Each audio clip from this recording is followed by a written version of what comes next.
Hello and welcome. मैं हूं ज्योति। आप देख रहे हैं चुनावी समर, जहां पर एक और ताजा अपडेट के साथ हम हाजिर हैं। चंद्रशेखर ने कहा, पीड़ितों के आंखों के आंसू को पोंछना ही मेरी राजनीति।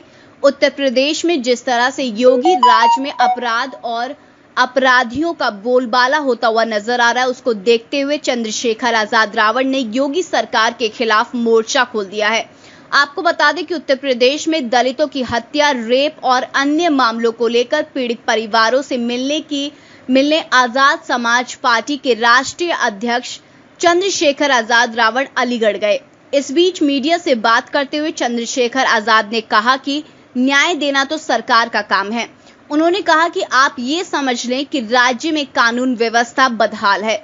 चंद्रशेखर ने कहा कि पीड़ित परिवार बैठा है, आंदोलन कर रहा है, धरना कर रहा है और ये सब परिवार मजबूरी में कर रहा है।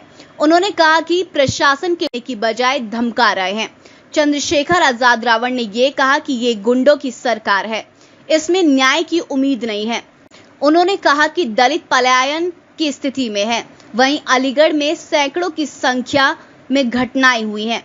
इसके आगे चंद्रशेखर ने योगी को निशाने पर लेते हुए ये कहा कि कप्तान से मिलेंगे और पूछेंगे कि अगर वो न्याय नहीं दे सकते तो उस कुर्सी पर बैठे क्यों हैं। उन्होंने कहा कि अगर सरकार की सिफारिशों पर ही काम करना है तो संवैधानिक पद पर क्यों है। चंद्रशेखर आजाद रावण ने यह कहा कि हाथरस में एक घटना हुई थी, वैसी ही घटना यहां हुई है। उन्होंने कहा कि घटना के 13 दिनों में गिरफ्तारी क्यों नहीं हुई। चंद्रशेखर ने कहा कि पीड़ित परिवार 25 तारीख को आवास घेरेगा और मैं भी घेरूंगा। उन्होंने कहा कि हाथरस से आने के बाद मैं यहां अधिकारियों से आकर पूछ लूंगा कि आप क्या कर रहे हो। चंद्रशेखर आजाद रावण ने यह कहा कि चुनाव बहुत दूर है मेरे लिए। उन्होंने ये भी कहा कि उनके लिए यही चुनाव है कि पीड़ित परिवार को सुरक्षा मिल जाए और उनको न्याय मिल जाए। उन्होंने कहा कि उनकी आंखों के आंसू को पोंछना ही मेरी राजनीति है। चंद्रशेखर ने कहा कि अलीगढ़ आया हूं क्योंकि न्याय नहीं हो रहा है। उन्होंने कहा कि अलीगढ़ में न्याय नहीं होगा तो हम लोग लड़ेंगे और न्याय दिलाएंगे। इस तरह चंद्रशेखर ने योगी सरकार के खिलाफ जोरदार हमला बोलते हुए ये साफ कर दिया कि उनसे उत्तर प्रदेश नहीं संभल रहा।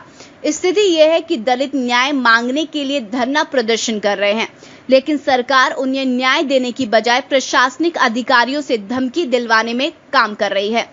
हालांकि भीम आर्मी प्रमुख ने यह साफ कर दिया है कि उनकी प्राथमिकता चुनाव लड़ने से ज्यादा लोगों को न्याय दिलाने का है। ऐसे में हम ये कह सकते हैं कि आने वाले समय में चंद्रशेखर आजाद रावण एक बार फिर से सरकार के खिलाफ ईंट से ईंट बजाते हुए नजर आ सकते हैं। तो इस पर आपकी जो भी राय है आप प्लीज कमेंट सेक्शन में लिखें। Thank you so much. Keep watching today's for more news.